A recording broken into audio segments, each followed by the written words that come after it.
राजधानी दिल्ली में दर्दनाक हादसा। अलीपुर की पेन फैक्ट्री में भीषण आग लगने से 11 की मौत, कई लोग झुलसे। आग लगने के बाद मची इलाके में अफरा तफरी। कई घंटे की मशक्कत के बाद दमकल की 22 गाड़ियों ने आग पर पाया काबू। बिहार के दरभंगा में उपद्रवियों ने माहौल बिगाड़ने की कोशिश की। सरस्वती पूजा के बाद मूर्ति विसर्जन के दौरान जुलूस पर हुई पत्थरबाजी। सिवान के मैट्रिक परीक्षा के दौरान ZA इस्लामिया कॉलेज के पास मची भगदड़, कई मैट्रिक परीक्षार्थी घायल। हरियाणा से हरिद्वार जा रही कार गंगा नहर में जा गिरी। मौके पर मौजूद राहगीर ने बचाई कार सवार की जान। पश्चिम बंगाल में संदेश खाली में महिलाओं पर हुए अत्याचार पर एक्शन और सियासत जारी। अब तक 17 से ज्यादा आरोपियों की गिरफ्तारी। बीजेपी और टीएमसी में वार पलटवार का दौर। राष्ट्रीय अनुसूचित जाति आयोग के अध्यक्ष अरुण हल्दर और मेंबर अंजू बाला ने पीड़ित महिलाओं से की मुलाकात। आज सुबह राष्ट्रपति द्रौपदी मुर्मू को संदेश खाली मामले पर रिपोर्ट सौंपेंगे।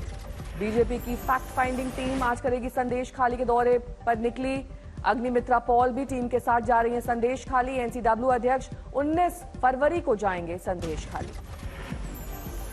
संदेश खाली पर सुप्रीम कोर्ट में PIL दाखिल। बंगाल से बाहर जांच और सुनवाई की मांग। संदेश खाली प्रदर्शन में घायल बंगाल बीजेपी अध्यक्ष को लेकर लोकसभा प्रिविलेज कमेटी ने भेजा समन। राज्य के मुख्य सचिव DGP तलब। संदेश खाली पर राज्यपाल की रिपोर्ट को टीएमसी ने किया खारिज। राज्यपाल की रिपोर्ट को बताया आधारहीन और फर्जी। टीएमसी ने राज्यपाल पर बीजेपी के इशारे पर काम करने का लगाया आरोप। बीजेपी नेता दिलीप घोष ने कहा संदेश खाली में आरोपी टीएमसी नेता को बचा रही है ममता बनर्जी। पश्चिम बंगाल के संदेश खाली में हुए अत्याचार मामले में सुप्रीम कोर्ट पहुंचा ये मामला। वकील सुप्रीम कोर्ट ने दायर की याचिका। याचिकाकर्ता ने संदेश खाली हिंसा की जांच SIT या CBI से कराने की मांग की। याचिका में टीएमसी नेता शाहजहां शेख की बर्बरता का जिक्र। बीजेपी सांसद लॉकेट चैटर्जी ने शाहजहां शेख को फांसी देने की मांग की। कहा संदेश खाली में महिलाओं पर हुए पाशविक अत्याचार को नहीं हो सकती माफी। এদেরকে সামনে আনা হোক, NIA তদন্ত হোক এবং আমরা চাই যে এদের ফাঁসি হোক। মৃত্যুদণ্ড ছাড়া দ্বিতীয় কোনো শাস্তি। टीएमसी के अंदरूनी कलह के चलते मिमी चक्रवर्ती ने दिया संसद से इस्तीफा। संसदीय नेताओं पर दखलंदाजी का लगाया आरोप। लॉकेट चैटर्जी ने टीएमसी नेता मिमी चक्रवर्ती के सांसद पद से इस्तीफे पर सीएम ममता को ठहराया दोषी। कहा महिला मुख्यमंत्री के राज में पार्टी और प्रदेश में महिलाओं की स्थिति बदतर है। महुआ मोइत्रा को ईडी का समन। विदेशी मुद्रा के लेन देन से जुड़ा है मामला। टीएमसी नेता देव और मुकुल रॉय पर गिरी ईडी की गाज। मनी लॉन्ड्रिंग मामले में समन जारी। छत्तीसगढ़ के बिलासपुर में पिंपरी चिंचवाड़ में 2 पुलिसकर्मियों समेत 8 के खिलाफ मामला दर्ज। एक अमीर दोस्त को गांजा मामले में फंसाने और जेल में डालने की धमकी देकर वसूले थे पैसे। कानपुर में गेस्ट हाउस में बेसमेंट में लगी आग। शादी समारोह में फंसे लोगों को शीशा तोड़कर बाहर निकाला गया। कौशाम्बी में यूपी पुलिस परीक्षा से पहले 3 नकलची गिरफ्तार। एसपी बोले होगी कड़ी कार्रवाई। आज बिहार से उत्तर प्रदेश में प्रवेश करेगी राहुल गांधी की न्याय यात्रा। नौबतपुर बॉर्डर में चंदौली में एंटर करेंगे राहुल। चंदौली में सैयद राजा के जनसभा को संबोधित करेंगे राहुल गांधी। अवधूत भगवान राम आश्रम में राहुल करेंगे रात्रि विश्राम। मध्य प्रदेश की बीजेपी सांसद साध्वी प्रज्ञा ठाकुर ने अकासा एयर के फ्लाइट में खुद के खिलाफ षड्यंत्र लगाया आरोप। नागरिक उड्डयन मंत्री ज्योतिरादित्य सिंधिया से कार्रवाई की मांग की। ट्वीट में लिखा जय श्री राम। बीजेपी सांसद प्रज्ञा ठाकुर के मुताबिक अक्सा एयरलाइन का फ्लाइट नंबर QP 1120 से मुंबई से दिल्ली उड़ान के दौरान ड्यूटी मैनेजर इमरान और उनके साथियों ने उनको हानि पहुंचाने की कोशिश की। अक्सा एयर ने भी प्रज्ञा ठाकुर के ट्वीट को संज्ञान में लिया। जांच के बाद कार्रवाई की बात। किसान सरकार की तीसरी बातचीत फेल। रविवार को अगले राउंड की बैठक शांति बनाए रखने पर सहमति। केंद्रीय मंत्री अर्जुन मुंडा ने बैठक को बताया सकारात्मक। कहा हम जल्द मिलकर समाधान निकालेंगे। बहुत ही अच्छे माहौल में सकारात्मक चर्चा हुई है। बैठक के बाद सीएम भगवंत मान का बड़ा बयान। बोले पंजाब सरकार इस दुख की घड़ी में किसानों के साथ है। सीएम भगवंत मान ने पंजाब के जिलों में इंटरनेट सेवाएं बंद की निंदा की। हरियाणा सरकार द्वारा किसानों पर ड्रोन के द्वारा की गई गोलीबारी पर जताई नाराजगी। संगठनां च किसान जिहड़े ने वो ਬਾਰਡਰਾਂ ਤੇ ਹੀ ਬੈਠੇ ਨੇ, ਕੋਈ ਐਦਾਂ ਦੀ ਗੱਲ ਨਹੀਂ ਹੈਗੀ।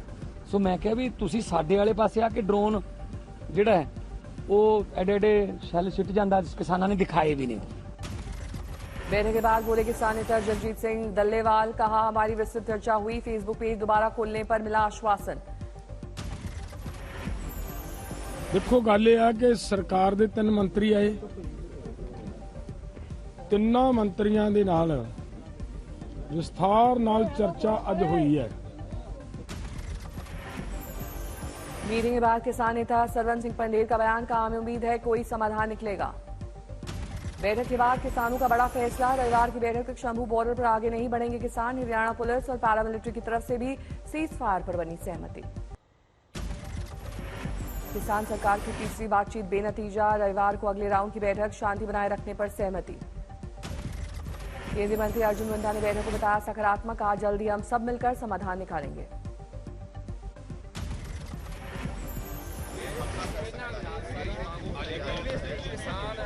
पंजाब पुलिस यहाँ पर खड़ी हुई है और किसानों ने कहा है। बैठक के बाद सीएम भगवंत मान का बड़ा बयान, बोले पंजाब सरकार इस दुख की घड़ी में किसानों के साथ है। सीएम भगवंत मान ने पंजाब में जिलों की इंटरनेट सेवाएं बंद करने की निंदा की। हरियाणा सरकार द्वारा किसानों पर ड्रोन द्वारा की गई गोलीबारी पर जताई नाराजगी।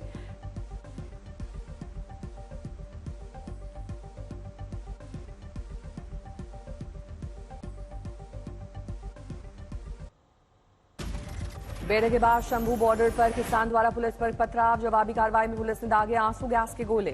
किसानों की मांग के समर्थन में आज भारत बंद का आह्वान, दिल्ली समेत राज्यों में सुरक्षा के कड़े इंतजाम।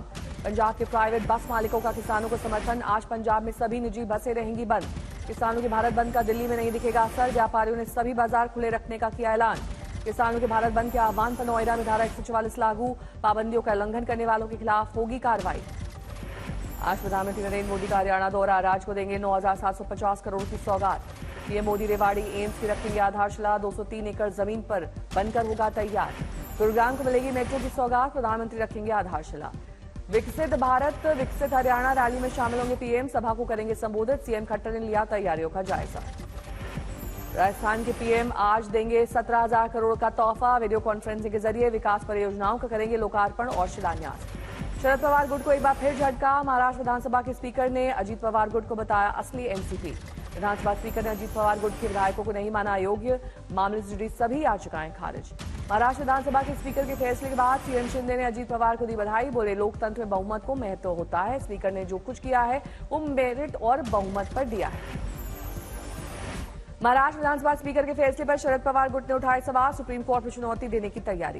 विधानसभा स्पीकर के फैसले पर सियासत तेज, उद्धव गुट के आदित्य ठाकरे ने बीजेपी पर साधा निशाना, कांग्रेस ने भी किया हमला। कांग्रेस ने बीजेपी में आए अशोक चव्हाण ने राज्यसभा चुनाव के लिए भरा पर्चा, नामांकन से पहले सिद्धिविनायक मंदिर में की पूजा अर्चना। उद्धव गुट के नेता संजय राउत ने किसान आंदोलन के बहाने पीएम पर साधा निशाना, कहा जब भी देश में संकट आता है मोदी या तो विदेश में होते हैं या जंगल सफारी में होते हैं। मराठा आरक्षण की मांग को लेकर आंदोलन तेज, संभाजी नगर में मराठा समुदाय के लोगों ने सड़क पर लगाया जाम। धन शोधन मामले में ईडी समीर वानखेड़े ने 20 फरवरी तक गिरफ्तार नहीं करेगा, ईडी ने बॉम्बे हाईकोर्ट में इस बात की है शिकार। महाराष्ट्र में राज्यसभा चुनाव के लिए पर्चा दाखिल, निर्विरोध चुने जाएंगे बीजेपी के 3, अजीत पवार गुट, शिंदे गुट और कांग्रेस के एक उम्मीदवार। लोकसभा चुनाव के ऐलान से पहले इलेक्टोरल बॉन्ड की कानूनी वैधता पर सुप्रीम कोर्ट का बहुत बड़ा फैसला, सुप्रीम कोर्ट ने चुनावी बॉन्ड पर लगाई रोक। सुप्रीम कोर्ट का आदेश, चुनावी बॉन्ड पर 2019 से अब तक की जानकारी एसबीआई को देनी होगी, एसबीआई को 3 हफ्ते में सौंपनी होगी रिपोर्ट। चुनावी बॉन्ड पर सुप्रीम कोर्ट के फैसले के बाद राहुल गांधी के ट्वीट, नरेंद्र मोदी की भ्रष्ट नीतियों का एक और सबूत आपके सामने है। विपक्षी गठबंधन को एक और झटका, national conference chief Farooq Abdullah ने किया अकेले चुनाव लड़ने का ऐलान। फारूक अब्दुल्ला ने की पीएम मोदी की तारीफ, लेकिन उनके बेटे और पूर्व सीएम उमर अब्दुल्ला ने किया एनडीए के साथ जाने की खबरों को खारिज। आगरा में आज तक ग्रुप के चैनल किसान तक का किसान कारवां का आयोजन, किसान कृषि वैज्ञानिक और खेतीबाड़ी से जुड़ी कंपनियां हुई शामिल। किसान कारवां कार्यक्रम में मुख्य अतिथि धानुका ग्रुप के चेयरमैन रामगोपाल अग्रवाल ने कहा पैदावार बढ़ाने के लिए अच्छी क्वालिटी की खाद किसान खरीदें। दिल्ली के कई इलाकों में आज पानी की सप्लाई प्रभावित, दिल्ली जल बोर्ड ने जारी किया नोटिस। 29 फरवरी को दिल्ली में बीजेपी सरकार के खिलाफ विरोध प्रदर्शन करेंगे इंडिया गठबंधन के युवा नेता, मोदी सरकार की नीतियों का करेंगे विरोध। अपना दल कमेरावादी के नेता और विधायक पल्लवी पटेल राहुल गांधी की न्याय यात्रा में होंगी शामिल। हैदराबाद में भाग्यनगर अयप्पा सेवा समिति का फैसला, 12 दिन तक अयोध्या में हर दिन लगभग 1 लाख भक्तों को देगी अन्नदान। हैदराबाद से रवाना हुए अनाज से भरे ट्रक, समिति के लोगों में जबरदस्त उत्साह। गुवाहाटी पहुंचे केंद्रीय राज्य मंत्री Rajeev Chandrasekhar, digital India future skill summit का किया उद्घाटन। बिहार के हाजीपुर में बनकर तैयार हुआ पहला बंदरगाह नेपाल से लेकर बंगाल तक नदी के रास्ते होगा व्यापार। दिल्ली में मना हिंदू कॉलेज का 125वां स्थापना दिवस। कार्यक्रम में शामिल हुए उपराष्ट्रपति जगदीप धनखड़।